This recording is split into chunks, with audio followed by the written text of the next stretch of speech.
제가 질문을 하나 드리겠습니다. 여러분, 하나님께 가까이 가고 하나님을 많이 생각하는 것이 복입니까? 아니면 화입니까? 하나님을 많이 생각하는 게 손해입니까? 좋은 겁니까? 그러면 다시 묻겠습니다. 여러분은 하나님을 언제 더 많이 사랑하는 것 같습니까? 생각하는 것 같습니까? 형통할 때입니까? 어려울 때입니까? 형통할 때도 여러분 생각하시고 또 어려울 때도 생각하시겠지만 대부분의 사람들은 형통할 때는 하나님을 그렇게 생각하지 않은 것 같습니다. 형통할 때는 사실은 걱정이나 근심이 없고 하는 것이 좋은데 신기하게도 사람들은 그때 아주 중요한 문제들에 있어서 별로 생각하지 않고 오히려 이런 쓸데없는 그런 마음도 들죠. 이 행복을 신이 질투해서 빼앗아가지 않을까 이런 생각도 하는 것을 봅니다. 오늘 우리가 읽은 말씀을 보면은 상황이 2절에 이렇게 진단하고 있어요.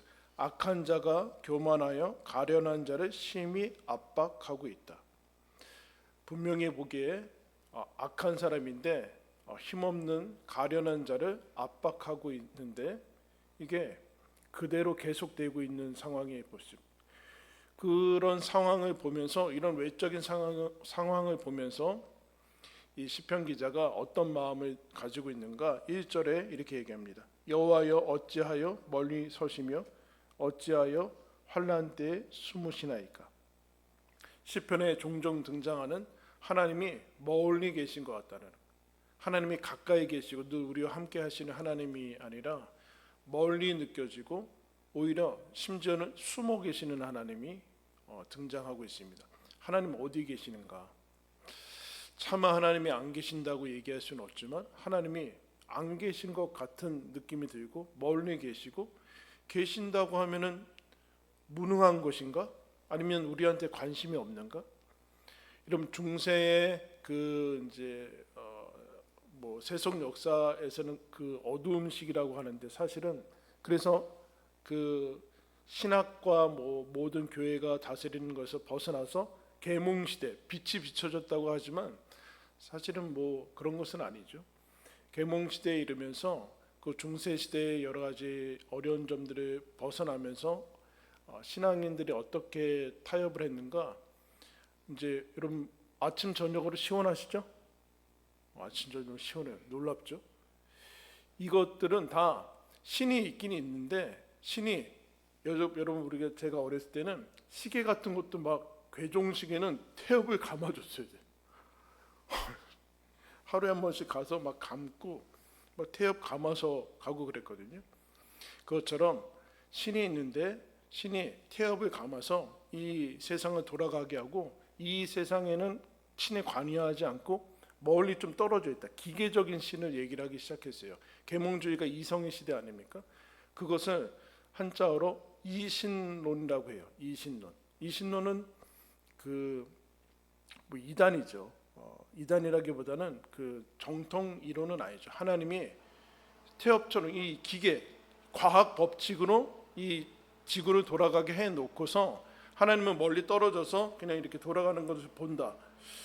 이게 그 당시에는 이성과 이성 속에서 이성의 시대 속에서 어떻게든 살아남으려고 하는 이제 하나의 길일 수는 있지만 신앙적인 것은 아니죠. 이때 왜 지금 그 시편 기자가 하나님과 그동안 생각하지 않았던 거리감과 하나님이 숨어 계시는 거 아닌가, 어디 계시는가라는 이 신앙의 근본적인 것을 얘기를 하냐라면은 고난이 닥쳐서 그렇습니다. 고난이 닥칠 뿐만 아니라 우리가 흔히 경험하는 악한 사람들이 이제 가련하고 힘없는 사람들을 억압하고 학대하는 것들을 그냥 우리가 눈앞에서 볼 수밖에 없는 그런 상황들을 보면서 당황하고 기존에 가지고 있었던 신앙과 충돌을 하는 것이죠. 하나님은 정의의 하나님이시고 살아계신 하나님인데 왜 이와 같은 일들이 계속되고 또 지속되고 있는가에 대해서 문제를 제기하고 있습니다. 누구나 한 번쯤은 경험하게 되고, 또 사실은 남의 얘기엔 이것이 남의 얘기 때는 진짜 뭐 그렇게 중요한 건가라고 하지만 자기에게 닥치면은 이것만큼 심각한 문제는 없어요. 여러분. 신앙 자체가 막 다 흔들리는 문제인데, 그러면서 악인에 대해서 길게 이 시편 기자가 얘기를 해주고 있습니다. 3절부터 무려 11절까지 악인에 대해서 얘기해주고 있는데, 악인의 모습은 어떤가? 2절에 이렇게 얘기합니다. 그는 교만하다. 그렇게 해요. 진단이 교만하다. 3절에 마음의 상태가 어떤가? 그는 마음이 어때요? 욕심이 있고 그리고 탐욕을 부리고 있다. 그렇게 얘기합니다. 욕심과 탐욕을 얘기하고 있고, 그에 비슷하게 하나님을 배반하여 멸시한다. 이 사람이, 이 악한 사람들이 원래 하나님을 알았다라는 것을 얘기하지 않고, 악과 그 모든 것들은 의도가 담겨 있다는 것입니다. 의도. 이게 자연 발생적이라기보다는 어떤 선과 그런 것을 거슬러서 가야 된다라는 것. 그래서 로마서 1장에 보면 하나님께서 누구든지 하나님을 알만한 그런 것들을 모든 사람에게 주었는데, 그것을 거슬러서 무시하고 의도와 의지가 있어야지만 악을 행할 수 있다. 그렇게 얘기를 합니다. 의도적인 저항이 있죠. 그리고 4절에는 마음이 욕심과 탐욕으로 가득 찼고, 4절 교만한 얼굴을 가지고 있으면서 그가 이렇게 얘기합니다. 하나님은 감찰하지 않으신다. 하나님은 보지 않으신다. 그리고 그의 모든 사상에 하나님은 없다. 이렇게. 여러분, 이 얘기를 하나님을 알아서 하는 소리예요? 몰라서 하는 소리예요? 불신자들도 신에 대해서 얘기하고 하나님에 대해서 얘기하는 것은 하나님을 알아서 하는 소리예요? 몰라서 하는 소리예요? 몰라서 하는 소리죠. 하나님을 믿어서 하는 소리 아니에요. 다윗과 골리앗이 싸우잖아요. 다윗이 돌팔매 들고 나오니까 골리앗이 뭐라고 그래요? 너는 그 여호와의 신으로 나왔느냐? 그렇게 얘기하죠. 그게 골리앗이 여호와라는 신은 알아서 하는 얘기입니까? 그렇지 않죠.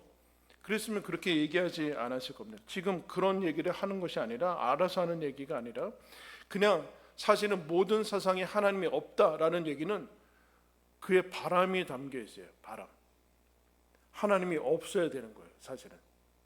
왜냐하면 하나님이 있으면 지금 그렇게 살면 안 되는 것을 본인도 직감을 하고 있거든요. 그래서 하나님이 있으면 안 되는 거죠. 그의 바람이 담겨 있어요. 바람이. 그러면서 뭐라고 이제 자기 스스로 얘기하는가? 5절에 나는 견고하다. 하나님의 신의 심판은 나한테 미치지 못한다. 6절에 나는 고난당하지 않는다.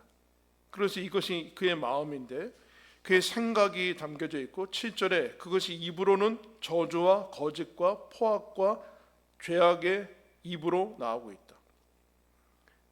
자기의 마음부터 머리, 생각, 그리고 입, 말, 그 모든 것이 이제 이런 것인데, 결정적으로 이 악한 사람의 특징은 어떤 모습에서 나타나는가? 8절부터 10절까지 보면 가련한 자가 계속 나오는데, 가련한 자를 막대해요.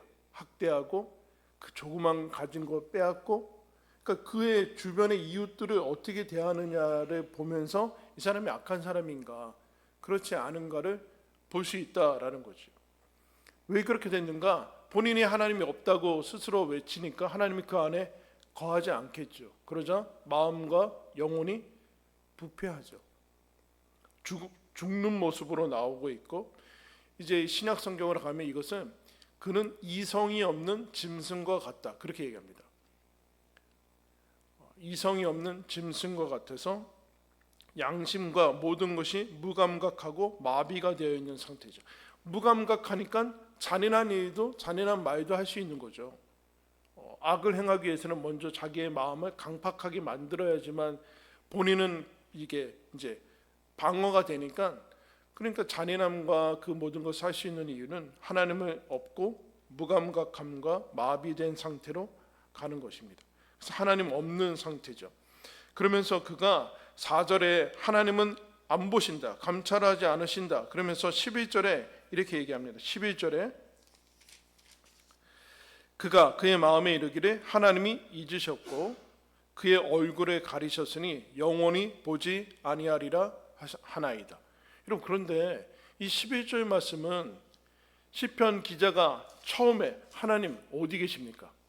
왜 멀리 계시고 숨어 계십니까? 라는 거와 비슷한 일맥상통하지 않아요? 악인도 하나님이 어디 계시냐? 하나님이 잊으셨고 너희들 바라보고 계시지 않는다라고 악인도 그렇게 생각하고 있어요. 근데 악인도 그렇게 생각하고 이 시편 기자도 그렇게 생각하는데 시편 기자는 악인은 아닌 모습으로 나오고 있죠. 그러면 왜 이렇게 전혀 다른 반응의 상태가 나오는가라고 하면은 이 악인들은 하나님이 없는 상태, 이 잔인하고 무감각하고 무자비한 상태가 있는데 어때요? 이것이 지속이 돼요. 왜요? 외적으로 형통해요. 그 가련한 사람들 거 빼앗으면서 이것이 실제로 그대로 이루어지고 하면서 그것들을 유지할 수 있는 형통함이 주어집니다. 그러면서 무슨 생각을 하는가? 이런 생각을 하고 있지 않는다. 하나님이 계시다라는 그런 생각들을 하지 않게 된다라는. 분명 외적인 형통함과 하나님이 주시는 그 물질적인 그런 풍요함은 하나님이 주시는 복임에 분명함에도 불구하고 악한 사람의 경우에는 이것이 선으로 다가오지 않고 있고 무감각한 것을 지속시키는 역할을 하게 된다는, 강화시키는 역할을 하는 것이죠.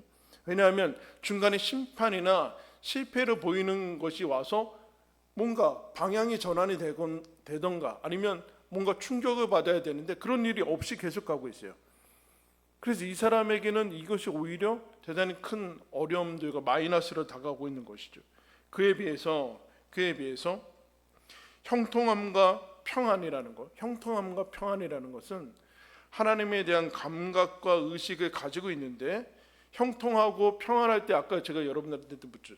형통하고 평안할 때 하나님에 대해서 별로 무관심합니다. 우리는 별로 관심이 없어요. 다른 얘기로 하면은 평안할 때는 별로 기도 안 해요. 예배 오고 싶은 생각도 간절하지 않아요. 간절하지도 않아요. 말씀도 간절하지도 않아요. 이건 뭐 읽어서 뭐예요? 안 읽어도 아무리 안 생긴데 뭐 읽으라고 하면은 율법주의야 뭐 이런 얘기하고. 형통하면 별 생각이 없어지면서 하나님에 대한 생각도 없어지고 간절해지지도 않고 그냥 모든 게 다 그렇게 되죠. 생각하고 찾지도 않게 된다. 가끔 감사는 하겠죠. 왜요? 혹시라도 잃어버릴까 봐. 그러면서 점점 이스라엘도 그랬지만 이 외적인 형통함이 계속되면서 하나님이 주신 복임에도 불구하고 내적으로 거칠에만 일어나고 있는 거예요. 형식적으로만 하게 된다는 거예요. 형식적으로. 이것까지 안 할 수는 없으니까 형식적으로 하다 보면은 점점 사실은 하나님에 대한 생각은 없어지게 되는 것을 이제 보게 됩니다. 그 상태가 이 악인의 상태로 가게 되는데, 그에 비해서 이 사람은 이 악인들이 누리고 있는 외적인 형통이나 그런 것들을 누리지 못하고 오히려 반대로 어려운 점들을 느끼게 됩니다. 그런데 놀랍게도 이 어려운 점들을 통해서 이 사람이 더 각성을 하고 깨어나요. 하나님이 분명히 여러분, 우리가 태양이 없다고 하면 없는 겁니까? 지금 뭐 공기가 없다고 하면 없는 거예요? 그렇지 않잖아요. 하나님이 없다고 하면 없는 거고 하나님이 여기 가까이 계시지 않는다고 하면 가까이 계시지 않는 겁니까? 그런데 이 사람은 그동안 생각하지 않고 있던 그런 질문들을 던집니다. 하나님이 왜 멀리 계십니까? 멀리 느껴진다는 거죠. 그럼 왜 그렇게 느껴지냐? 지금 어렵고 정의가 이루어지지 않는 것 같고 내가 고통받고 가련한 사람들이 고통받고 악인이 심판받지 않는 거 봐서는 하나님이 멀리 계시고 일하지 않는 것 같습니다 라는 대단히 놀라운, 기존에는 보이지 않고 거기에 안 보여가지고 아무런 쓸데없다고 생각하는 그런 질문에 스스로 질문을 하고 각성하고 깨어나죠. 어디서요? 고난당하는 그 속에서 깨어납니다. 형통함 속에서 이런 일들이 일어나면 얼마나 좋겠습니까? 그런데 이게 쉽지 않아요. 그동안 잊어버렸던, 등한시했던 것들이 여기서 나와요. 악인들은 하나님을 등한시해요. 하나님에 대해서 관심이 없습니다. 관심이 없어요. 이게 좀 어려운 것 같아요. 이게 우리나라와 이제 선진국, 원래 복음이 이제 꼭 그게 맞물리는 것은 아니지만 복음이 들어가면 신기하게 경제적으로 부흥이 됩니다. 모든 세계사가 그랬어요. 복음이 들어간 나라가 다 부유하게 돼서 해외 선교를 갈 수 있게끔 하나님 몰아주시고 그렇게 하게 되는데, 이상하게 그것이 지속이 되면은 신앙들이 빠지게 돼요. 신앙들이 빠지면서 하나님까지도 이제 버리게 되는 그런 일들이 일어납니다. 그러면서 다시 고난을 통해서 각성하게 되는 일들이 나는데, 그럼 이것을 어떻게 이 시편 기자가 뚫고 나가는가라고 할 때 12절 우리 다 같이 한번 읽겠습니다. 12절 시작. 여호와여 일어나옵소서.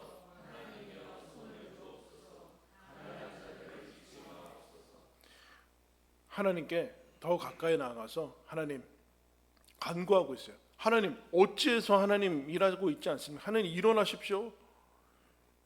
너무한 거 아니에요? 하나님 주무시고 계십니까? 일어나십시오. 하나님 깨어나십시오.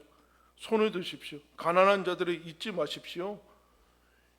이 가난한 이 친밀함의 표현이죠. 하나님 앞에 따지고 항변하고 부르짖고 하는 이 모습들은 나와요. 하나님 안 계시네? 하나님이 이렇게밖에 안 하신다는 얘기인가? 돌아서지 않고 하나님 안에서 이것을 풀어나가고 있는 놀라운 지점들을 보입니다. 하나님 밖에는 갈 데가 없는 것이죠. 갈 데가 없는 것. 그러면서 이 사람이 어떤 하나님에 대해서 붙들고 있는가? 하나님 왜 악인들이 주는 감찰하지 않습니까? 라고 외치게 합니까? 그러면서 14절 처음에 이렇게 얘기합니다. 주께서는 보셨나이다. 그렇게 얘기해요. 주님은 보시지 않았습니까? 하나님 보시는 하나님이, 감찰하지 않으시는 하나님이 아니라 보시는 하나님이고 주는 재앙과 원한을 감찰하시는 하나님입니다. 라고 얘기를 하고 있어요. 지금은 모르나, 나는 모르나, 그러나 이해할 수 없는 하나님이지만, 이해할 수 없는 상황에 부딪혔지만, 그러나 하나님은 보고 계시지 않습니까? 라고 하면서 보고 계시는 하나님을 붙들고 있어요. 여러분 악인들은 그게 백주 대낮에 여러분 악을 행하겠습니까? 다 보이는 데서 CCTV 있고 그런데 그렇지 않죠? 다 은밀한 데서 이루어지고 있는데 하나님은 보신다라고 얘기를 해주고 있어요. 믿음의 샘플인 아브라함이 시작부터 이해할 수 없는 하나님의 명령을 받습니다. 갈 바를 알지 못하지만 가라. 이 나이에 가라는 건가? 가라. 혼자 가라. 그래서 이렇게 가는데 계속해서 어려운 일이 일어나죠. 가서 사는데 가뭄이 드네요. 흉년이 들어요.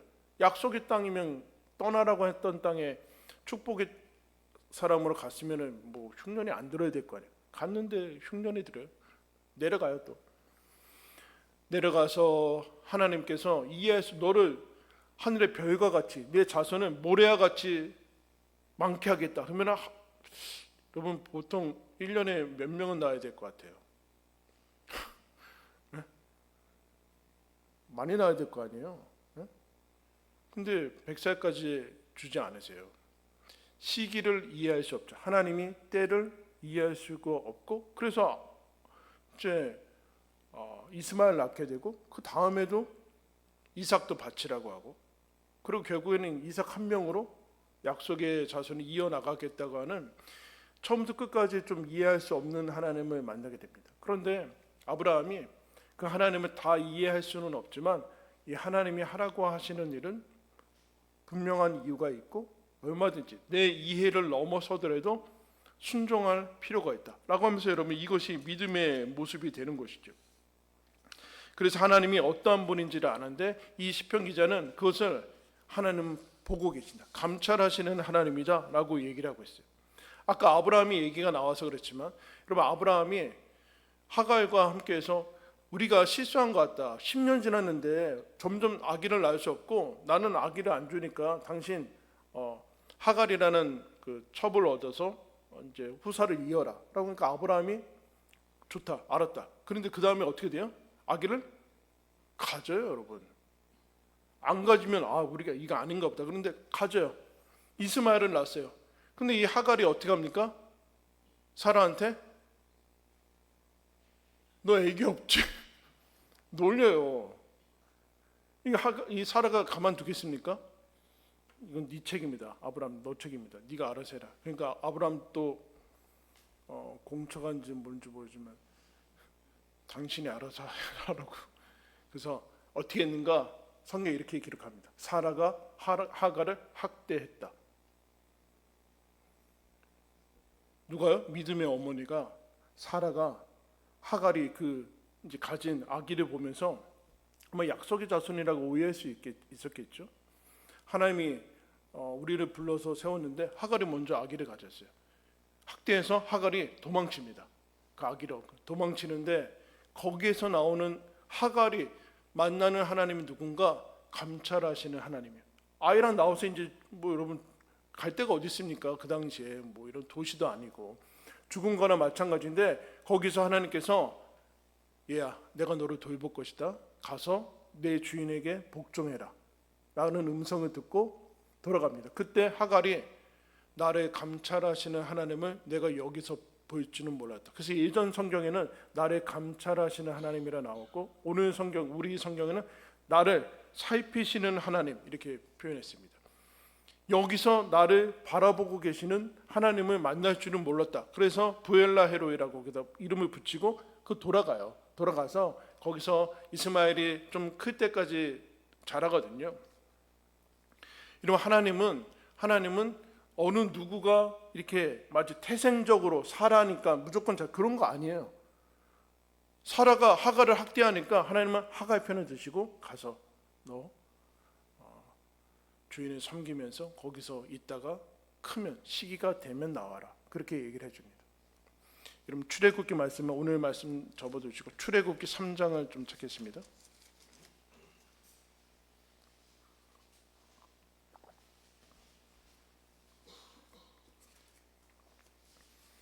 출애굽기 3장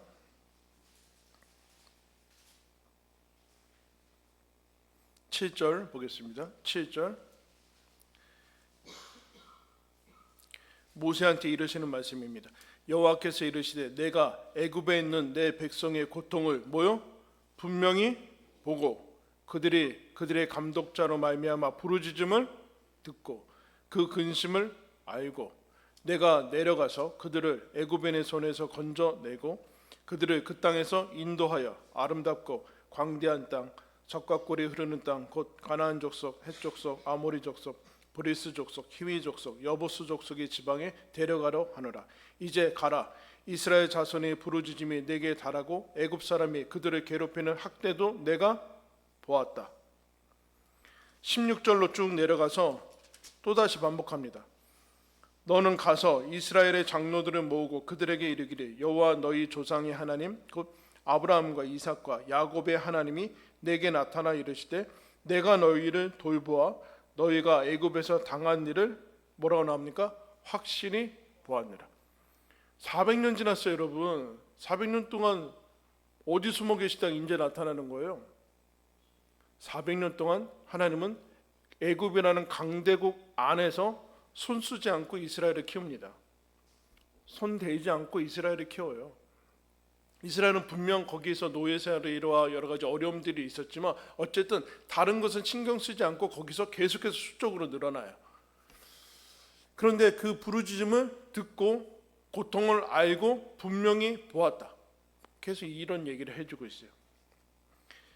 악인들은 어떻게 생각합니까? 하나님은 안 본다. 이 시편 기자는 왜 시험에 들고 어려움을 느낍니까? 하나님이 정말 안 보는 거 아니야? 이렇게 돼요. 그런데 하나님은 보신다. 시기가 다르고 하나님이 일하시는 방식에 우리가 견뎌야 되는 것이죠. 하나님이 안 계셔서 안 보고 계셔서 지금 이런 일이 일어나는 것이 아니라 하나님이 보심에도 불구하고 이런 일이 일어나고 있고 자 봐라. 저들이 외적으로 형통한데 저들의 마음과 생각과 저들의 말과 삶이 정말 부러운 것이냐? 뭐가 부러운 것이냐? 여러분 부러우세요? 불신자들이 세상에서 살아가는 사람들이 막 사는데 처벌 안 받고 법 막 피해가고 백으로 빠져나오고 하는 것들이 부러워 보여요? 하나님 이렇게 믿는 게 손해같이 느껴지는 거예요? 하나님 믿는 게 하나님 믿어서 이것도 못하고 저것도 못하고 뭐 이것도 이게 하나님 앞에 더 가까이 날수록 손해간 것 같고 그냥 나도 하고 싶은 대로 막 살고 싶은데 그러지 못하는 게 어떻게 해요? 손해 같아요? 복 같아요? 지금 그 얘기를 하는 거지. 그 얘기. 너 지금 자기가 자기 스스로에게 묻는 거죠. 저들은 정말 부러울 것이 없는데 외적으로 저것이 우리들한테 와야 되는 것인데 하나님이 살아계신 건 맞는데 왜 그런 일들이 실제로 일어나고 있지 않은가? 여러분, 예수님이 산상수훈에 산에 올라서 처음으로 입을 열어 가르쳐 가라사대 세례받고 뭐 병 고쳐주고 하면서 처음으로 입을 열어서 가르쳐 주신 말씀이 이제 산상수훈에 나오죠. 처음에 팔복 나오는 거 아닙니까? 심령이 가난한 자는 복이 있나니. 여러분, 심령이라는 것이 붙어서 오해될 수 있는데 심령이 파산한 자는 복이 있나니, 이렇게 거기에 애통하는 자는 복이 있나니, 거기 복 받을 사람이 어디 있어요?